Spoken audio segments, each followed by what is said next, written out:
MDU is a very old institution, well established institution, इतने सालों से चल रहा है, सारे सिस्टम्स बने हुए हैं, तो वहाँ काम करना थोड़ा सा कंफर्टेबल है. We are not saying that don't take anything from the government, but they are saying that don't be fully dependent on the government. If you have got resources and if you can generate fund, then there's nothing wrong in it. नहीं, थोड़ी सी अलग नहीं है. It's one of its own kind, बहुत unique university है, क्योंकि वो university कला के लिए बनी है. It is a university made for the artists, जो एक डिग्री कोर्स करा रही है, UG program degree course in direction, cinematography, acting also. एक फैकल्टी हमारे यहाँ पे आर्किटेक्चर की है, एक फैकल्टी विजुअल आर्ट्स की है. तो हमारे बहुत सारे बच्चे ऐसे हैं जिनकी मूवीज जो हैं वो अवार्ड विनिंग मूवीज हैं. रिसेंटली आज ही मुझे पता चला, एक इंटरनेशनल फिल्म फेस्टिवल में हमारे एक स्टूडेंट को अवार्ड मिला है, आई गेस बर्लिन में. The Haryana Talks presents She Talks, a podcast series dedicated to women, brought to you by our proud sponsor LPS Bosard and co-sponsored by Pathania School and Shri Balaji Mishthan Bhandar. नमस्कार, मेरा नाम है सत्सिंह. दी Haryana talks की she talks श्रृंखला में आप सभी का स्वागत है. आज मेरे मेहमान हैं डॉक्टर गुंजन मलिक मिनोचा. आप रोहतक बेस्ड DL सुपवा के रजिस्ट्रार हैं, एसोसिएट प्रोफेसर हैं hotel and tourism management, MD university Rohtak. और इस शी टॉक सीरीज़ में डॉक्टर साहब से हम बहुत सारी बातें करने वाले हैं कि इतनी यंग एज में इतना इम्पॉर्टेंट पोजीशन पर आप काम कर रहे हैं, और वो भी ऐसी यूनिवर्सिटी में जो कि अपनी क्रिएटिविटी में ऐसे ऐसे स्टूडेंट्स को बना रही है जिनकी धमक मुंबई तक है, बाहर विदेशों में भी है. डॉक्टर साहब, आपका शी टॉक्स सीरीज़ में स्वागत है. Thank you very much for inviting me. Thank you.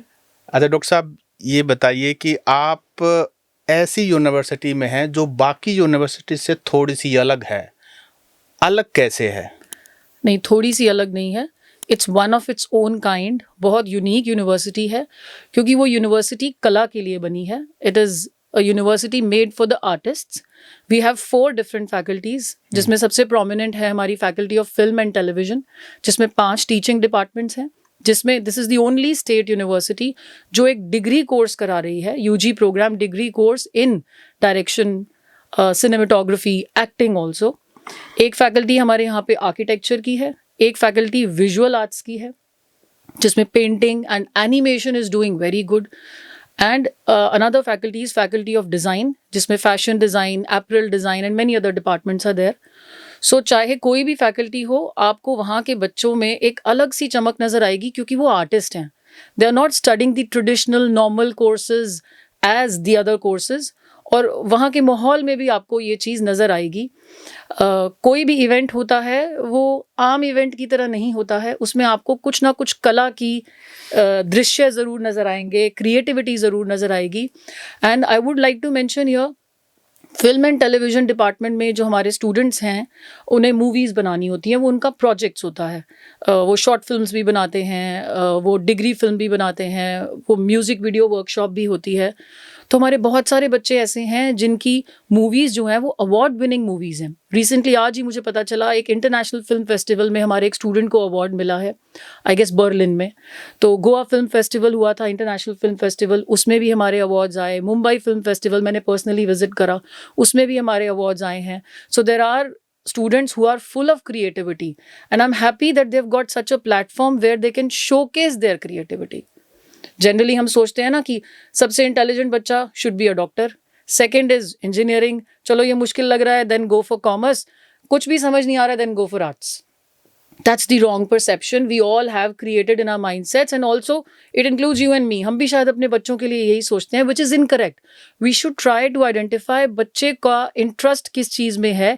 Even if you are in the film line, you can reach to the stars and you can do very well in your life. And for that, this university is an example. जी. अच्छा doctor साहब, ये आपकी university DLC Dada Lakshmi Chand state university of performing and visual arts, if I am correct, शायद पूरा नाम ये है, दादा लक्ष्मी चंद. हरियाणा में तो कम से कम ये एक ऐसा नाम है जिसको जरूर किसी ना, मतलब आपने कहीं ना कहीं दादा लक्ष्मी चंद के बारे में जरूर सुना होगा. हु वाज दादा लक्ष्मी चंद? पहले इस यूनिवर्सिटी को नाम जो दिया गया that was state university of performing and visual arts. It was called SUPVA as a short form. Then it was given the name of honourable Pandit Lakshmichand state university of performing and visual arts. Then it was change to Dada Lakshmichand state university of performing and visual arts. And movie भी बनाई गई है इस पे, जिसपे यशपाल शर्मा जी ने बहुत ही wonderful काम करा है. तो उनको प्यार से दादा बुलाया जाता था, तभी इसका नाम चेंज किया गया. Who is a well known renowned artist in the field of songs, which used to be a way of expression by the form of theatre as well as music. Perform करने का एक तरीका जो पहले हुआ करता था, आज धीरे धीरे डिमिनिश हो रहा है. तो आज की जनरेशन अगर उनकी नाम की यूनिवर्सिटी में पढ़ेगी तो उन्हें भी पता चलेगा कि ये भी आर्टिस्टिक फॉर्म्स होते थे, थिएटर के फॉर्म्स होते थे, जो आज वैनिश होते जा रहे हैं, जिसको टेक ओवर सोशल मीडिया कर रहा है. So we need to organize. I recently attended a conference on the same subject, on the same topic, on theatre. तो इस तरीके की कॉन्फ्रेंसेज में जब लोग जाते हैं, मैंने वहाँ पे रिसर्च पेपर्स देखे. 3 या 4 रिसर्च स्कॉलर्स ने दादा लक्ष्मीचंद जी के एक पर्टिकुलर काम पे रिसर्च आर्टिकल लिखा हुआ था, which is the need of the hour, so that students get to know. अब बिकॉज यहाँ पे वाइस चांसलर जो रहते हैं वो जनरली फिल्म इंडस्ट्री से रहते हैं, तो बॉम्बे में भी इस नाम की बहुत पहचान हो रही है. बॉम्बे में भी लोगों को पता चल रहा है कि छोटे से एक शहर रोहतक में इस नाम से एक यूनिवर्सिटी है जहाँ इतने आर्टिस्ट हैं. That is what we need, a liaison with the film industry. जी डॉक्टर साहब, दादा लक्ष्मीचंद रागनी भी गाते थे. जी. कोई रागनी वैसे आपको कोई उनकी कवि उस फील्ड में no, because I come from a different background. I am not an artist, but I have been given this role as an administrator. लेकिन आज आप उस यूनिवर्सिटी में जहाँ इतने सारे क्रिएटिव लोग हैं, आपको कभी कभी मलाल नहीं होता, काश ये हमारे समय में ऐसा कुछ होता, हमारे अंदर के आर्टिस्ट को भी कोई मंच मिल जाता है? बिल्कुल जी, बिल्कुल. मैं आपको एग्जांपल्स दे सकती हूँ. मुझे 1.25 साल ही हुआ यहाँ पे आए हुए. I have received calls from various government officers, even including IPS officers on very high stretcher, कि चाहे वो IPS जजेस कुछ भी हैं, लेकिन उनका जो इंटरेस्ट है ना, जो पैशन है टुवर्ड्स सिनेमा, टुवर्ड्स कथक का बहुत शौक है लोगों को, टुवर्ड्स थिएटर, तो वो चाहते हैं. Like we were discussing few months back कि हम इवनिंग क्लासेस में ना एक कोर्स शुरू कर सकते हैं जिसमें लोग अपनी हॉबी को, अपने पैशन को पूरा कर सकें. अब चाहे हम चले गए उस फील्ड में, मैं बन गई एक IPS ऑफिसर, लेकिन मन से मुझे कथक बहुत पसंद है. So that will be a source of gratification for me कि मैं यूनिवर्सिटी में किसी एक थिएटर या किसी कथक क्लास को ज्वाइन कर लूँ. सो मुझे मलाल तो नहीं होता, बट ये होता है कि मुझे पता ही नहीं था इस फील्ड के बारे में. या I would like to mention, like I first of all I wanted to be a journalist. तो पहले मेरे को बहुत शौक था, क्योंकि मुझे बोलने का बहुत शौक है, तो मेरे को मास कम्युनिकेशन करना था. But at that point of time my father said नहीं, बहुत मुश्किल है, अलग अलग जगह पर रिपोर्टिंग करने जाना पड़ता है. And then almost everybody had this mindset कि teaching is the best job. So I did my graduation BA English honours. कहाँ से? From government college for girls, sector 11, Chandigarh. जी. So it is surprising to tell that I intentionally plan that I will not do MA, कि अगर मैं MA English कर लूंगी तो पापा मुझे पक्का टीचर बना देंगे. सो आई चेंज्ड माय प्लान. सरकारी नौकरी. Yes, I went into a profession. I tried giving the CAT exam, and then finally I went for MBA from Guru Jambeshwar University, Hisar. वहाँ से मैंने MBA किया. फिर 1 साल मैंने प्राइवेट सेक्टर में जॉब करा रोहतक में ही. There was a American group Citi Financial, Citi group का एक सब्सिडरी था. 1 साल उसमें जॉब करा, and then I got to know from somebody कि MDU में पोस्ट निकली हुई है. एंड इट इज़ अ क्योंकि जब मैं सिटी फाइनेंशियल में जॉब करती थी तो मुझे रात को आते आते 8 बज जाते थे. So that was something that was a bit challenging. There comes the role of the family if you are married. So then I applied for it. By the grace of God, I got selected, as I was a gold medalist in my MBA. I had very good percentage.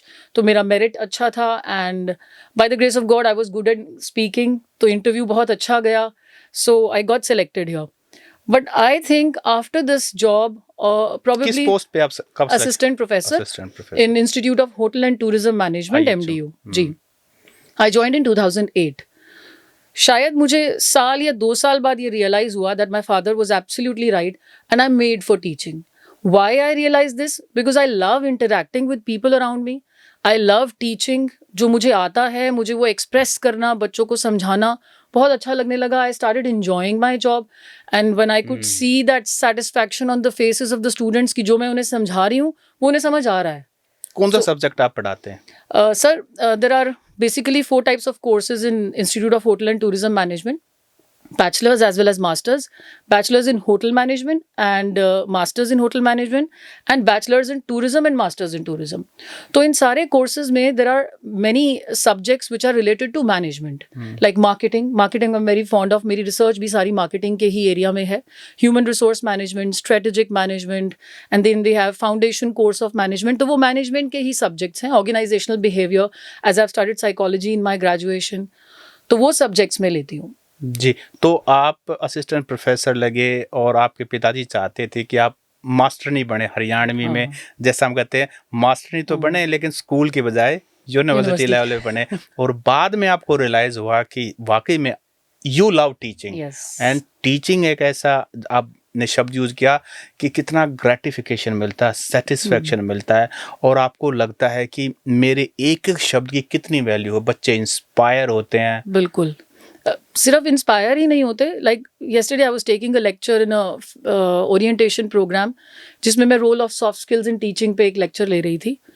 So I discussed as a teacher it's not only the responsibility कि गए और syllabus खत्म करा दिया, हमारा job done है. We have to give and we have to impart value education to the students. पढ़ाई के साथ साथ हमें ये कोशिश करनी है, बिकॉज वी ऑल नो कि आज की जनरेशन में दिस जेन जी वैल्यूज़ कैसे डिटेरोरेट होती जा रही हैं.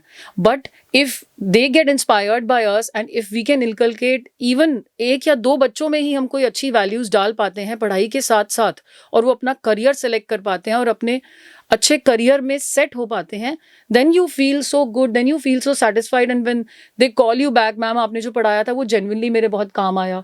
So that is something which gives you satisfaction which no other job can give. आपने कॉर्पोरेट में काम किया, फिर एकदम से सरकारी नौकरी में आ गए. अब कॉर्पोरेट के अंदर हर चीज़ डिसिप्लिन्ड होती है, आपकी अकाउंटेबिलिटी होती है, एक ऐसा माहौल होता है जो बहुत ही वाइब्रेंट होता है. जैसे सरकारी सिस्टम में आता है कुछ प्लसेस हैं तो कुछ माइनसेस भी हैं. सिस्टम बहुत स्लगिश है और मतलब चीज़ें मूव करती ही नहीं है, बहुत स्लो मूव करती हैं. तो ये भी तो एक चैलेंज है. दोनों में आपको क्या डिफरेंस मिला, कॉर्पोरेट लाइफ और एकदम से आपके लिए शौक होगा जिस तरीके से आप अपना बेस्ट देने जा रहे हैं. बाकी फैकल्टी मेंबर्स भी हैं जो एक एटीट्यूड ही अलग है, नॉट पर्टिकुलरली एनीबॉडी. तो इस चीज़ को आप कैसे वे करती हैं? देखो, I was expecting that my life is going to be different if I compare it with working in an MNC. वहाँ पे वर्कलोड ज़्यादा होता है. डेफिनेटली इफ़ यू वर्क, आपकी प्रमोशंस बहुत जल्दी होती हैं, आपके काम को रिकॉग्नाइज किया जाता है. डिसिप्लिन की अगर आप बात करें तो डिसिप्लिन किसी सेक्टर में नहीं होता, डिसिप्लिन हम खुद मेंटेन करते हैं. Even when I entered into MDU and I started my job, पहले तो मुझे सबसे अच्छी चीज़ तो ये लगी कि मैं टाइम पे फ्री हो सकती हूँ. मतलब वो चीज़ मुझे बहुत अच्छी लगी.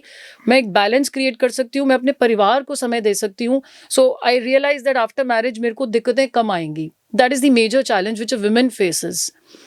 सो when I started this job, discipline की बात करें तो मुझे लगता है प्राइवेट सेक्टर से ज़्यादा डिसिप्लिन हमें यहाँ ज़रूरत है. Because if my class starts at 9, I have to be there at 9. हाँ, हो सकता है 5-1 मिनट लेट हो जाऊँ, बट ऐसा नहीं होना चाहिए क्लास में सारे बच्चे मेरी वेट कर रहे हैं और मैं क्लास के लिए पहुँची ही नहीं. लेकिन यहाँ उल्टा है, बच्चे आते ही नहीं है, बहुत कम आते हैं, मिस करते हैं. अटेंडेंस भी एक इशू है. ये पिछले कुछ समय से हो रहा है. आई थिंक इसमें जो रोल है ना वो यूट्यूब और सोशल मीडिया का कुछ एक रोल है. But otherwise when I started my job, my class used to be full. ऐसा नहीं था, बिल्कुल भी नहीं था. I am talking when I started in 2008. Covid के बाद एक बदलाव सा आया which is not there in one department, which is almost there in all the universities. तभी हमें स्ट्रिक्टनेस करनी पड़ी, अटेंडेंस की बात करनी पड़ी, हमें इन चीज़ों पे ध्यान ही नहीं देना पड़ता था. Students used to come, and student not only come in the class for just getting the syllabus, they come to get the social life also. वो क्लास में आते हैं, फ्रेंडशिप्स होती हैं, बच्चों के साथ बैठते हैं, लड़ाइयाँ होती हैं, बहुत कुछ सीखते हैं. बट कोविड के बाद जब उनको ये नज़र आया that we can do everything even sitting at home, we have got a YouTube channel with us, we have got this syllabus readily available with us, तो क्लास ना भी जाएँ तो काम चल जाएगा. तो उसके बाद एक अलग सा ही कल्चर शुरू हुआ जिसकी वजह से अटेंडेंस धीरे धीरे हमें लगा कि कम हो रही है. Then we had to be strict. फिर हमें थोड़े से नॉर्म्स और स्ट्रिक्ट करने पड़े, बच्चों को मोटिवेट भी करना पड़ा. but yes, this challenge is coming in this generation. तो डॉक्टर साहब, आपको लगता है कि जिस रोल में आप एसोसिएट प्रोफेसर हैं, वो तो रोल आपने अच्छा निभाए, लेकिन हमारे यहाँ स्टूडेंट्स का एक इशू है सॉफ्ट स्किल्स, जो आपने अभी मेंशन भी किया और जैसे आप कॉर्पोरेट से आए थे, उस चीज़ का आपको एक्सपीरियंस था, आपने इम्प्लीमेंट भी किया था। उसके बगैर कॉर्पोरेट लाइफ पॉसिबल भी नहीं है, आप जॉब कर ही नहीं सकते। आपको क्या लगता है हमारे बच्चों को सॉफ्ट स्किल्स कितना ज़रूरी है सीखना? मुझे लगता नहीं है, मुझे ऐसे लगता है ये एक इनएविटेबल स्किल है। And whether I am doing hotel management, whether I am into engineering, whether even if I want to become a doctor, देखिए 2 तरह की स्किल्स हैं, hard skills and soft skills. मुझे इंजीनियर बनना है, मेरी टेक्निकल स्किल्स तो बहुत अच्छी हैं, मुझे बहुत अच्छे से पता है कि रोड कैसे बनाते हैं, and I am a topper in my class. But when it comes to talking to people, when it comes to working with people, when it comes to working in a team, I'm not good at it. तो मेरी वो skills waste हो जाएंगी. A person in any of the field is a mixture of 2 types of skills, soft and hard skills. और हरियाणा में तो हमें और ज़्यादा ज़रूरत है इस चीज़ पे काम करने की, क्योंकि थोड़ा सा अंग्रेजी में हम एक चैलेंज फेस करते हैं। And like we have a centre, youth centre for skill development in MDU, and also in SUPVA, in the foundation course, which is the first year course, soft skills and personality development subjects already inculcated हैं। इसीलिए हैं कि चाहे मैं film industry में ही क्यों ना चली जाऊं, काम तो मुझे लोगों के बीच में करना है, बातचीत तो मुझे अलग अलग तरह की भाषा में करनी है, चाहे अंग्रेजी हो चाहे हिंदी हो, बात करने की कला तो मुझे चाहिए ना। Even if I want to be an actor, मुझे अगर एक्टर भी बनना है तो स्पीकिंग स्किल्स तो मेरी शायद सबसे ज़्यादा इंपॉर्टेंट है। आप किसी भी फील्ड को उठा लीजिए, if you want to become a chef, if you want to become a engineer, और टीचिंग में तो सबसे ही ज़्यादा ज़रूरी है। सॉफ्ट स्किल्स हमारे लिए एक चैलेंज है, लेकिन उस पर अगर हम थोड़ा सा एफर्ट करें, बिकॉज ऑलमोस्ट रूरल बैकग्राउंड से बच्चे होते हैं यूनिवर्सिटी में, एंड आई हैव सीन कि जो रूरल बैकग्राउंड से बच्चे होते हैं वो बहुत फास्ट लर्नर्स होते हैं, वो रॉ होते हैं, आप उनको बहुत जल्दी सिखा सकते हो और उनमें एक्सेप्टेबिलिटी होती है as compared to the students who come from the urban background. They generally, I'm not saying everyone, they have this perception, ये तो हमें सब पता है, we don't need to be taught, over confidence आ जाता है। लेकिन गांव से जो लड़कियां आती हैं, जिनको अपॉर्चुनिटी बड़ी मुश्किल से मिली है घर से बाहर निकल के यहाँ आने की, तो वो कुछ भी करने को तैयार होती हैं सीखने के लिए।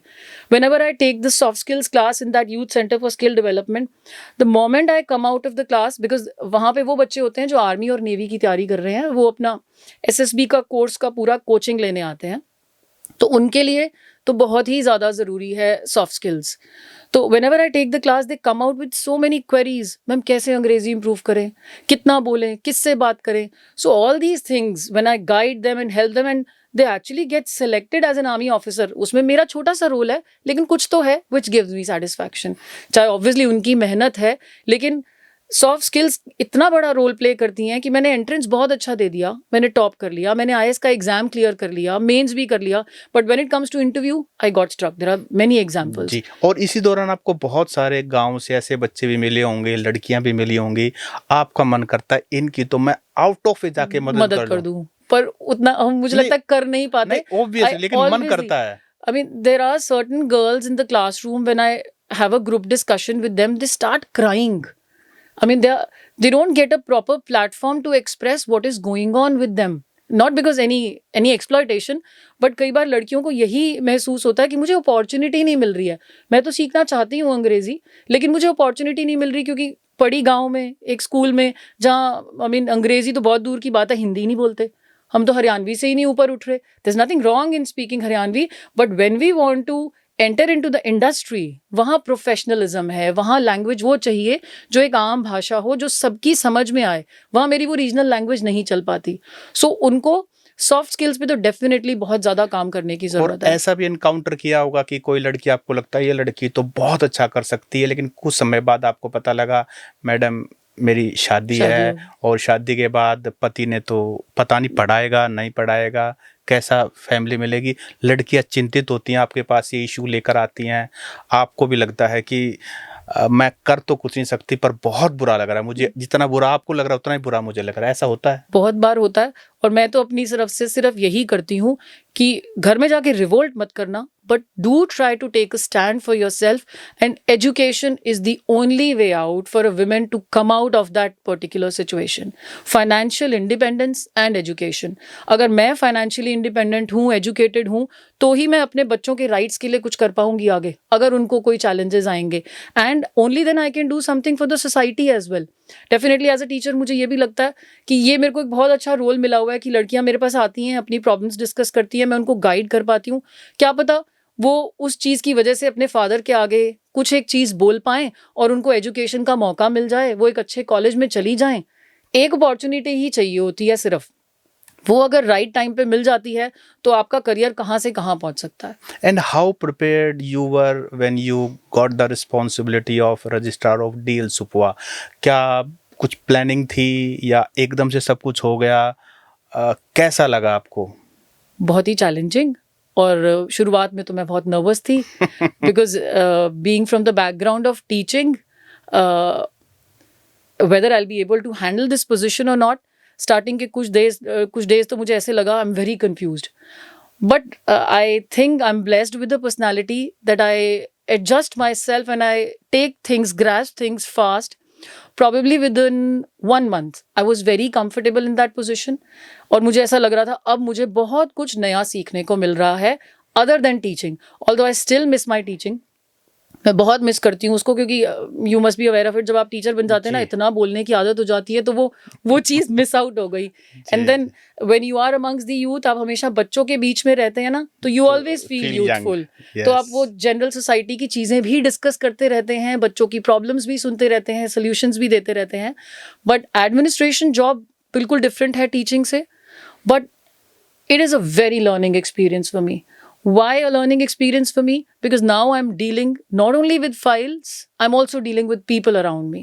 I'm also dealing with certain challenges of Haryana, of people living here with their mindsets around me, जिससे मुझे बहुत कुछ सीखने को मिल रहा है. जी, वैसे यूनिवर्सिटी का रजिस्ट्रार, जैसे हम भी यूनिवर्सिटी में पढ़े हैं, तो यूजुअली कोई एज्ड व्यक्ति उस सीट पर होता है. ऐसा एक्सपेक्ट किया जाता है कि जैसे हम कमरे में घुसेंगे, एक बड़ी बड़ी मूंछों वाला, मतलब एक एज्ड, सिर के बाल भी उड़े हुए होंगे या सारे ग्रे हेयर होंगे, और आप मोटे मोटे चश्मे होंगे, फाइलों में डूबे होंगे, इस तरह की. So now you can change your perception. जी जी जी. और एक तरफ सुपवा के अंदर, डीएल सुपवा के अंदर आपको देखते हैं, तो आपको क्या लगता है कि रजिस्ट्रार का रोल क्या होता है? और जब से आप इस कुर्सी पर आए हैं, आपको क्या लगा कि लोगों को पहले तो विश्वास ही नहीं हुआ कि आप रजिस्ट्रार ही हैं? ऐसा हुआ कई बार नहीं, या फिर लोगों का चेहरे पे लिखा हुआ है, बोलता तो कोई नहीं है?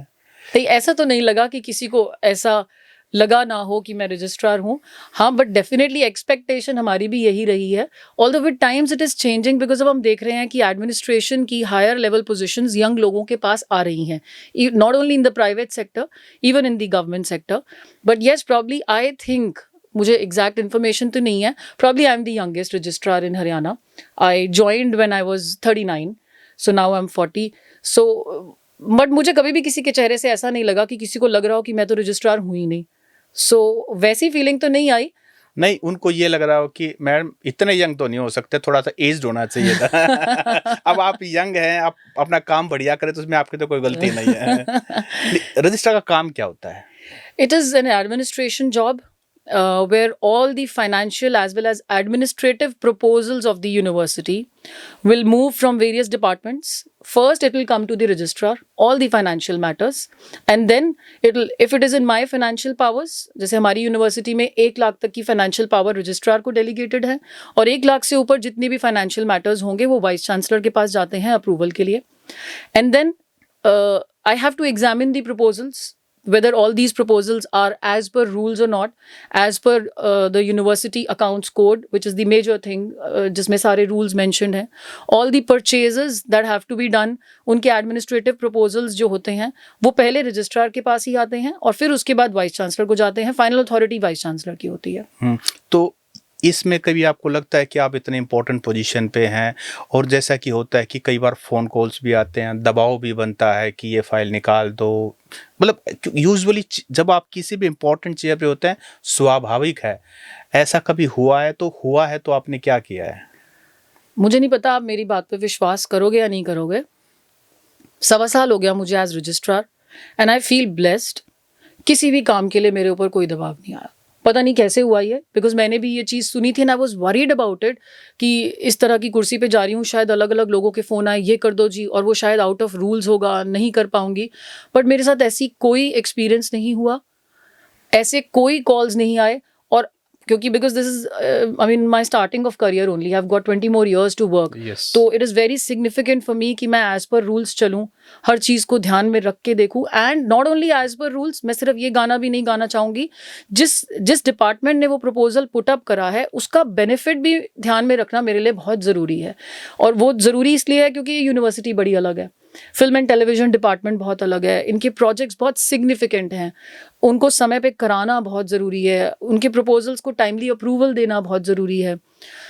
और अब तक मेरे सामने ऐसी कोई सिचुएशन नहीं आई जहां मुझे आउट ऑफ द वे जाके किसी को फेवर करना पड़ा हो या किसी रूल को ना फॉलो करके, अबाइड ना करके कोई और काम फ्यूचर करना में ऐसा पड़ा। कुछ हो गया तो क्या करने वाले हैं आप? मैं एज पर रूल्स चलूंगी। लेकिन वाइस चांसलर रजिस्ट्रार से एक्सपेक्ट किया जाता है यूनिवर्सिटीज़ में, नॉट ओनली इन हरियाणा, कि भाई ये तो सरकार की सारी बात माने। सरकार does not mean chief minister और समबडी, लेकिन सरकार में और भी स्टेक होल्डर्स होते हैं, या तो हमारी बात मानो, नहीं मानो तो हम इलाज कर देंगे, इस तरह की बातें हैं। कोई नहीं ला, मैं I am ready to go back. मैं रूल्स को नहीं छोड़ पाऊंगी क्योंकि I have to see this thing out of the way, out of the rules जाके काम करना शायद मेरे से नहीं हो पाएगा। अच्छा, कई बार ऐसा भी होता है कि आपको लगता है कि यूनिवर्सिटी के लिए ये प्रोजेक्ट होना, टाइम से होना बहुत ज़रूरी है, और आपने प्रपोजल सरकार को भेजा, हायर अथॉरिटीज़ को, और वो उस काम में डिले कर रही हैं, तो ऐसे सिचुएशन में क्या करते हैं? टेंशन बढ़ जाती है? ऐसे प्रपोजल्स एक्चुअली बच्चों के प्रोजेक्ट्स तो नहीं जाते हैं, वो सिर्फ जो बिल्डिंग कंस्ट्रक्शन से रिलेटेड प्रोजेक्ट्स होते हैं जिनका अमाउंट 2 करोड़ अबव होता है, उसकी पावर्स गवर्नमेंट के पास है, वो हमें वहाँ भेजने पड़ते हैं। अभी वैसा कोई प्रपोजल आया नहीं है। Soon we are planning to have this girls and boys hostel, and rather उस चीज़ में तो government is very pro and very helpful कि खासकर लड़कियों के लिए अगर आपको हॉस्टल बनाना है तो आप प्लीज़ प्रपोजल भेजें, हम ज़्यादा से ज़्यादा फैसिलिटीज़ देना चाहते हैं फॉर दी गर्ल चाइल्ड। सो वो भी हमने भेजना है। अब तक वैसी कोई सिचुएशन नहीं आई है। जो भी प्रोजेक्ट्स होते हैं वो वाइस चांसलर के लेवल पे ही अप्रूव होते हैं। और आपकी यूनिवर्सिटी में तो वाइस चांसलर काफ़ी समय से नहीं है, और जी। आज ही उसकी एडवर्टीजमेंट निकली है। जी। बिना वाइस चांसलर अकेले यूनिवर्सिटी चलाने का भी एक्सपीरियंस आपको हो गया है। मुश्किल है, आसान है? डेफिनेटली मुश्किल तो है। जब रेगुलर वाइस चांसलर होते हैं तो आप आज फाइल लेके भी जा सकते हैं, हर मुद्दे को डिस्कस भी कर सकते हैं। Definitely that is a different scenario. But अभी प्रेजेंटली 1 महीना बीच में बहुत दिक्कत हुई जब हमारे पास वाइस चांसलर नहीं थे। But now we have a vice chancellor with us जिनको एक्स्ट्रा चार्ज दिया गया है, professor SP Singh from DCRUST Murthal, and he is helping enough. आते वो हफ्ते में 2 दिन हैं, 1 दिन 2 दिन जैसे कन्वीनियंट हो। बट कोई अगर अर्जेंट फाइल हो तो हम कोशिश करते हैं कि चाहे यहाँ से कोई चला जाए फाइल लेके, if it is urgent. So that ways we are able to accommodate. जब आपने यूनिवर्सिटी में टीचिंग शुरू की तो आपने बताया था कि आई वॉज वेरी हैप्पी कि मैं टाइम से फ्री होकर अपने परिवार को, बच्चों को समय दे पाऊंगी। लेकिन अब आप ऐसे रोल में हैं, क्या समय पर जा पाते हैं? क्या परिवार को, बच्चों को टाइम दे पा रहे हैं? हाँ, डेफिनेटली ये एक चेंज है टीचिंग और एडमिनिस्ट्रेशन में कि अब मैं वो आराम से जल्दी जल्दी घर नहीं जा सकती हूँ। But when I became associate professor in the university तो रिसर्च का काम ऑलरेडी बढ़ चुका था, क्योंकि PhD कैंडिडेट्स, मेरे पास 4 PhD कैंडिडेट्स हैं जिसमें 2 बच्चों को PhD अवार्ड हो गई है। तो जब आपके पास PhD कैंडिडेट आ जाते हैं, आपको डेटा एनालिसिस पे काम करना है, रिसर्च पब्लिकेशन करनी है, तो उनके साथ बैठना, उनके साथ समय देना ऑलरेडी शुरू हो चुका था। मतलब काफ़ी कुछ सालों से I was going already late to my house. But definitely यहाँ पे थोड़ा बर्डन होता है। My kids always keep on saying it now, मम्मा अब तो आपके पास टाइम ही नहीं है। But in that ways I am very happy that I have a very supporting and helping husband who is into business, so he can contribute time to my kids. तो upbringing की मुझे कोई चिंता नहीं है। And then I'm supremely blessed that my in-laws are there with me, and my parental family is also in Rohtak. So that's a very big thing for a female, not only for a female, for a male also. Family की support के बिना तो कोई भी ऊपर नहीं जा सकता।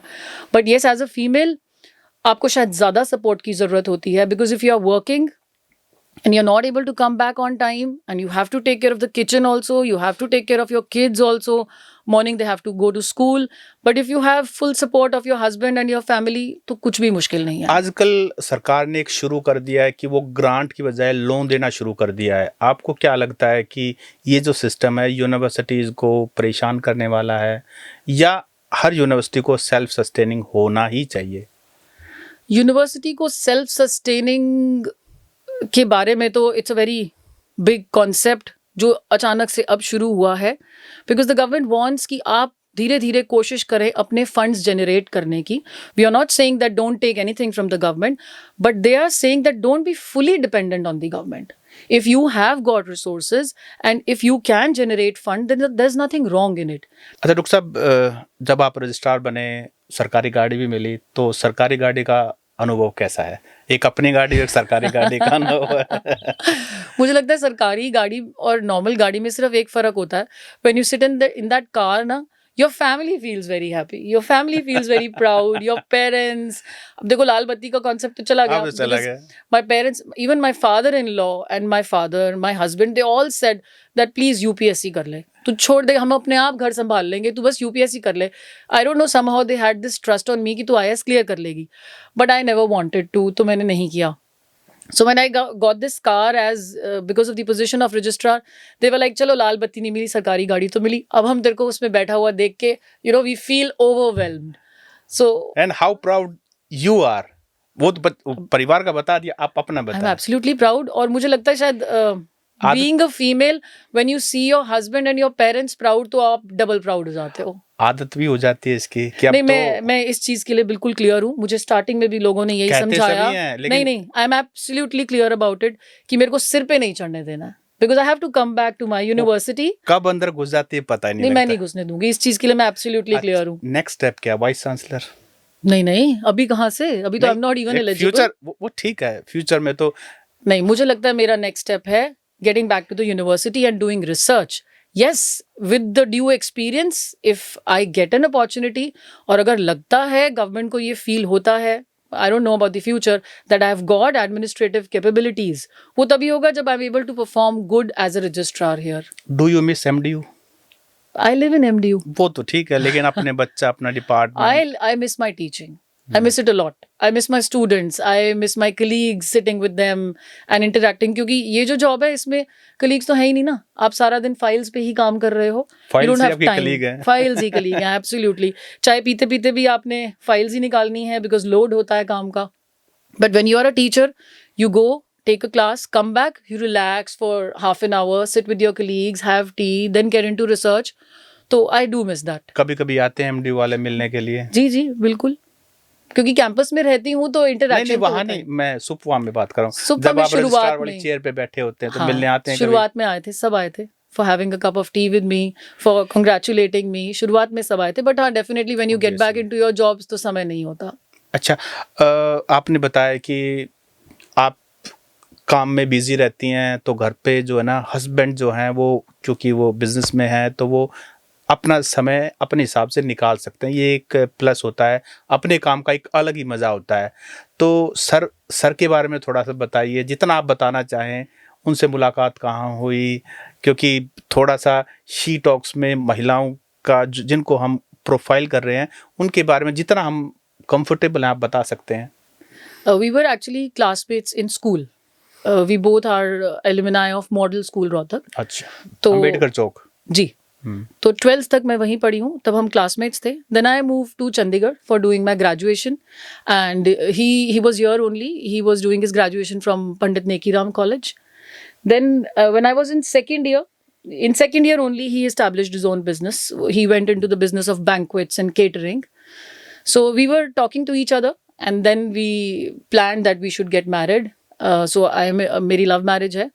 When I completed my masters and I did job for 1 year in private sector, उसके बाद we told it to our father and with the help of my brother and all, because we are both into the same caste, तो ज़्यादा challenges नहीं आया because caste सबसे बड़ा issue रहता है शादी में. Everything was smooth? हाँ जी, because I'm a Punjabi from the background from my parental family and married into Punjabis only. Although लोग यही सोचते थे कि मैं जाट हूँ बिकॉज वो मलिक सर ने मलिक, है। हाँ, ये मलिक So, वाला भी मैं पूछने वाला था। मलिक तो हमारे यहाँ गांव में बड़े बड़े गांव है, और मैं आपको बताऊं जाटों का शायद सबसे बड़ा गोत्र मलिक है, और मलिक जो है वो मुस्लिम में भी होते हैं, जी पंजाबी में होते हैं। तो ये कंफ्यूजन आपके साथ कभी होता है? मलिक साहब राम राम है वो होता है? अब कुछ सालों से क्लियर हुआ है। पहले तो बहुत लोगों को यही लगता था कि मैं एज मलिक पहले जाट थी and married into Punjabi, intercaste शादी हुई है। फिर धीरे धीरे शायद प्रॉब्ली टोन से पता चल जाता है, बात करने के लहजे से पता चल जाता है। And then I am tall also, तो सबको यही लगता था ये तो जाट नहीं है। बट धीरे धीरे सबको पता चल गया। So as it was into the same caste, so there was not much of an issue. So we got married in 2009 and he was into business. I started my job as a assistant professor here, so it is comfortable क्योंकि मेरी नौकरी भी थोड़ी सी easy थी. Coming back on time is the only thing. Although लोग ये समझते हैं कि टीचिंग में कुछ भी नहीं है, आराम से जाओ बस एक लेक्चर पढ़ा के आ जाओ, नहीं, उस लेक्चर को पढ़ाने के लिए आपको पढ़ना पड़ता है। ये कहना बहुत आसान होता है, हाँ, अगर आप पढ़ाना नहीं चाहते हो, सिर्फ खाना पूर्ति के लिए नौकरी कर रहे हो तो आसान है। But if you are genuinely teaching your students, you have to prepare yourself, you have to be updated with the industry. आपको रिसर्च भी करनी पड़ती है, आपको साथ साथ अपने पेपर्स भी पब्लिश करने होते हैं, पीएचडी भी करनी है, पीएचडी करानी भी है। So it is also challenging, equally challenging if you take your job seriously. जी, आपने तो रोहतक में पढ़ाई की, फिर चंडीगढ़ आप गए, फिर कॉरपोरेट की दुनिया भी देखी, फिर आप यूनिवर्सिटी में एसोसिएट प्रोफेसर, फिर आप रजिस्ट्रार के रोल में, यानी कि आपने दुनिया देखी है। आज की युवा लड़कियों को जो कॉलेज में है, आपको क्या लगता है कि उनके बड़े इश्यूज़ क्या हैं? क्योंकि अभी भी आप स्टूडेंट्स के अंदर ही हैं, और उनको क्या डील करना चाहिए? सबसे बड़ा इशू लड़कियों के सामने क्या है? सबसे बड़ा इशू आई थिंक क्लैरिटी नहीं है। What do we want to do in our lives? What are we passionate about? Not only with the youth in my department, even in our families. 12th के बाद क्या करना है? People are very confused because there are so many options these days. Options तो ज़्यादा हो ही गई, उसके बाद information भी available हो गई। सबसे important क्या है? I am not able to recognize मुझे क्या करना है। I am not able to identify कि मुझे शौक किस चीज़ का है। So that is the major challenge which I think not only females, the present generation is facing. And the another challenge with this Gen Z is values बहुत कम होती जा रही हैं, loyalty बहुत कम होती जा रही है। आप देखें ना, jobs कितनी जल्दी जल्दी छोड़ते हैं हम। अगर हम अपने ओल्डर जनरेशन से बात करें तो एक नौकरी में शुरू करते थे, पता नहीं कितने कितने साल वहाँ निकाल जाते थे। But now the present generation is so ambitious कि हर 6 महीने में जॉब चेंज हो रही है because we want to reach the top, and then after certain point of time we feel we are depressed. कई तो रिलेशनशिप को भी जल्दी जल्दी छोड़ते हैं, boys girls both, not only one. Loyalty is something वो- जो सिर्फ जॉब में नहीं होगी, वो रिलेशनशिप में भी होगी। एट आवर टाइम्स जो रिलेशनशिप होते थे, they were actually very pious and there was a objective that will get married. But आज की जनरेशन में तो मैरिज एज एन इंस्टीट्यूशन ही डिग्रेड होता जा रहा है। If you talk about the metropolitans, marriage का कॉन्सेप्ट ही चेंज हो रहा है। The concept of live in relationship, concept of contractual marriages जो हम वेस्टर्न कल्चर से इम्बाइब कर रहे हैं, it is actually a threat to our society, और वो यही जनरेशन में ज़्यादा आ रहा है। Loyalty is one of the thing जो सिर्फ हमें अपने शादी के रिलेशनशिप में नहीं चाहिए, हमें अपने काम में भी चाहिए, हमें अपने करियर में चाहिए, हमें अपने बच्चों के साथ हर जगह लॉयल्टी चाहिए। So that value system is deteriorating and there is lack of clarity amongst the youth. आपको लगता है कि जो आज की जनरेशन है उसमें गर्ल्स जो हैं वो लाइवलीहुड का इशू सॉल्व कर रही हैं, अच्छी कामयाब हैं, लेकिन शादी के लिए मना कर रही हैं, ये ठीक ट्रेंड है? एब्सोल्युटली नो, मैं तो बिल्कुल भी अग्री नहीं करती हूँ इस चीज़ को। फोर्सफुल मैरिज नहीं होनी चाहिए, बट शादी is a institution which has evolved in our society, जिस पे हमारी ये पूरी सोसाइटी डिपेंड करती है। If we will end up our life all alone and if we don't have a companion with us, then I mean whom are we living for? लेकिन उनका एक लॉजिक है, वो कहती हैं कि we want to be independent, हम अपना पैसा कमा रहे हैं, जैसी ही शादी होती है तो हमें लड़के को भी संभालना है, उसके परिवार को भी संभालना है, और हम मतलब हमारी सारी फ्रीडम कर्टेल हो जाती है, तो हम अपना जी रहे हैं, बढ़िया जी रहे हैं, किसी की कोई रिस्पॉन्सिबिलिटी नहीं। In the name of independence they don't want to get married. क्यों? जब हम शादी से पहले अपने पेरेंट्स के साथ रहते हैं, चाहे फाइनेंशियली इंडिपेंडेंट हो जाएं, क्या उनके साथ नहीं जीते? उनके साथ सारे इश्यूज डिस्कस नहीं करते. If I have a fight with my mother, will I leave her? No, absolutely not, because I know she's my mother, she has given me birth, I'm going to be loyal to her. हाँ, अगर loyalty मेरे parents या उन खून के रिश्तों के साथ ही लॉयल्टी अगर धीरे धीरे कम हो रही है तो शायद शादियों में दिक्कत आएगी. फाइनेंशियल इंडिपेंडेंस रखना बहुत अच्छी बात है, but living with the family, living for the family and living with them is one of the very significant motivation of our life. It is something that we need to give back to the society. We have got everything from the society. हम जो जी रहे हैं आज सब कुछ society से ही ले रहे हैं. And the only thing we can give back to the society is a sound and a happy family plus good human beings. मैं अगर अपने बच्चों को एक अच्छा सिटीजन की तरह रेज कर पाती हूँ, ये मेरा गिव बैक होगा सोसाइटी को. I have 2 daughters. I believe. What age are they? One is in class 8th and the second daughter is in class 3rd. जो क्लास 8th में है, कई बार किसी इश्यूज पर आपके डिबेट होती है? अभी डिबेट के कॉन्सेप्ट पे तो नहीं पहुंचे हैं, लेकिन हाँ डिस्कशन बहुत होती है. डिस्कशन होती है. डिबेट में अलाउ नहीं. आई मीन टू से ओपिनियंस डिफरेंट होती हैं. ऑब्वियसली जेन जी है, उसकी तो अपना एक सोचने का तरीका है, क्योंकि हम सब के घर में ये होता है. हमारे बच्चे हैं, वो उनका कुछ ना कुछ इशू ऐसा जरूर होता है. हमें वो बिल्कुल ही एक अलग पेज पर हैं, हम अलग पेज के ऊपर हैं. Probably वो शायद अभी उस स्टेज पे पहुंची नहीं है. But the only thing which I need to teach her is what is the importance of values in our life. I keep on giving her examples. I keep on telling her कि if you want to be successful in your life, education is the most important thing. By the grace of God, she's quite intelligent. She's very good in her studies. Even my younger daughter, both of them have. I'm trying my level best and I think ये मेरी prime responsibility है कि मैं उनको अच्छा value system दूँ, अच्छे संस्कार दूँ, सोसाइटी के बारे में अच्छी चीज़ें बताऊँ and to make them aware of what wrong things are going on in the society. जैसे हम डिस्कस कर रहे हैं ना, not getting married, getting into another relationships. तो शायद अभी जल्दी है, इतनी तो अभी नहीं मैं बात करती हूँ, but yes, with my elder daughter, I have started discussing all these things. Environment in the school is changing a lot. बहुत ज़्यादा बदलाव आ रहा है. जो चीज़ें पहले 11वीं 12वीं में होती थी, वो अब 5th 6th में होने लग गई हैं. And I'm happy. She comes and tells me everything. She discusses with me everything. And I keep on guiding her. जितना पॉसिबल मैं कर सकती हूँ. जी, आप सुपवा में काम करती हैं, एमडीयू में रहती हैं, दोनों यूनिवर्सिटीज़ में क्या अंतर देखती हैं? बहुत डिफरेंस है.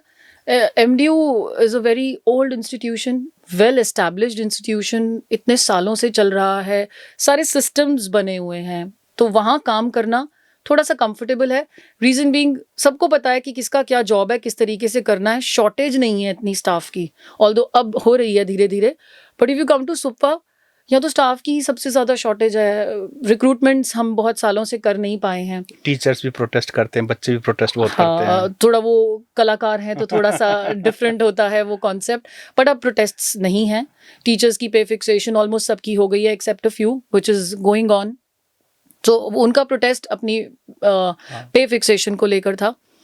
But then the mindsets are also different of the people who are working in both the universities, and nature of work is absolutely different. It's a small place, अभी establish नहीं हुआ है, staff की कमी है, तो थोड़ा extra effort करना पड़ता है. Whenever you are in a new university, a newly established university, या ज़्यादा बड़ी नहीं होती है जो, तो वहाँ पे आपको काम थोड़ा ज़्यादा करना पड़ता है. थोड़ा सा लोगों को समझाने में बहुत दिक्कत होती है, because almost all the positions are lying vacant. तो या तो हमने डेप्यूटेशन से लोगों को बुला रखा है, या फिर HKRN स्टाफ है. रेगुलर स्टाफ हमारे पास बहुत कम है. वो एक बहुत बड़ा ड्रॉबैक है, वो चैलेंज है बिल्कुल. और इन सब के होते हुए भी आपको परफॉर्म करके दिखाना है, उसमें एक्सक्यूज नहीं मिलेगा. उसमें कोई एक्सक्यूज नहीं मिलेगा. Absolutely. But it is not only with me. Everybody. It is not only with me as a registrar, it is with every teacher who is working in that university. उनको भी तो administration संभालनी पड़ रही है ना, क्योंकि लोग कम है, स्टाफ कम है. अगर एक डिपार्टमेंट में 25 लोगों का स्टाफ है, एक HOD है, तो उसको बहुत आसान रहेगा काम करना. एक डिपार्टमेंट में लोग ही 4 हैं और एक HOD है, तो दोनों की सिचुएशन डिफरेंट हो गई. So even all the teachers who are working there, all the non teaching staff who is working there, सबको ये चैलेंज तो फेस करना ही पड़ रहा है. अच्छा डॉक्टर साहब, आप वाइस चांसलर जो अभी आपके गए हैं, Gajendra Chauhan ji, he was a big artist, उनके साथ काम करने का क्या अनुभव आपका? हाँ, it was a wonderful experience. मुझे एक ही साल मिला उनके साथ काम करने का. He was a very nice person and because he was from industry, so I loved the discussions I had with him regarding various film stars, regarding how the life is over there in that industry. तो मुझे तो हमेशा शौक होता था, मैं sir से पूछूंगी शाहरुख खान कैसा है, सलमान खान कैसा है. So he knows everything about the industry, inside of the industry, and what are the challenges जो इंडस्ट्री में फेस करने पड़ते हैं, and what are the skills required to be successful in industry. So ऐसी बहुत डिस्कशंस हुई हमारी, and he was a good administrator. एक साल मुझे बहुत अच्छा लगा उनके साथ काम करके. जी, कभी उन्होंने कहा नहीं कि डॉक्टर गुंजन आपको तो बॉलीवुड में ट्राई करना चाहिए? उन्होंने ये कहा, बट मुझे नहीं कहा, मेरे हस्बैंड को कहा actually. There was an event going on, तो हम दोनों गए हुए थे. तो as he is very smart, तो मेरे वाइस चांसलर ने यही बोला, रमन आपने कभी ट्राई नहीं करा इंडस्ट्री में, आपका तो आराम से हो जाता. सो आई वाज शॉक्ड. सर मेरे को भी कह देते, सिर्फ उन्हीं को कहा. ठीक बात है.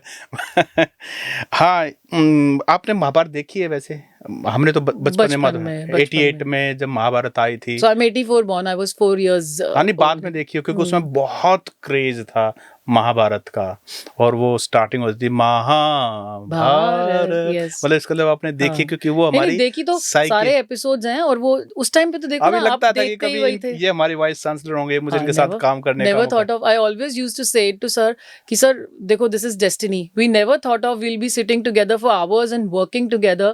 आप महाभारत में इतना बड़ा रोल प्ले कर रहे हैं, and I'm working as a normal assistant professor in a university. But yes, that's destiny.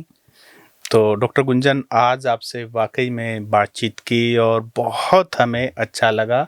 और हमारे जो शी टॉक सीरीज़ है उसका पर्पस भी यही है कि हम महिलाओं को मंच दें और उनसे जो बहुत सारे यंगस्टर्स जो जुड़ सकें और उनकी लाइफ से सीख सकें, और उनको कोई भी सवाल हैं तो वो कमेंट करके बता भी सकते हैं. तो डॉक्टर साहब, आपका बहुत बहुत शुक्रिया. Thank you so much, and I would like to thank you and congratulate you that this channel is actually doing very good, and I always watch all the videos on this channel.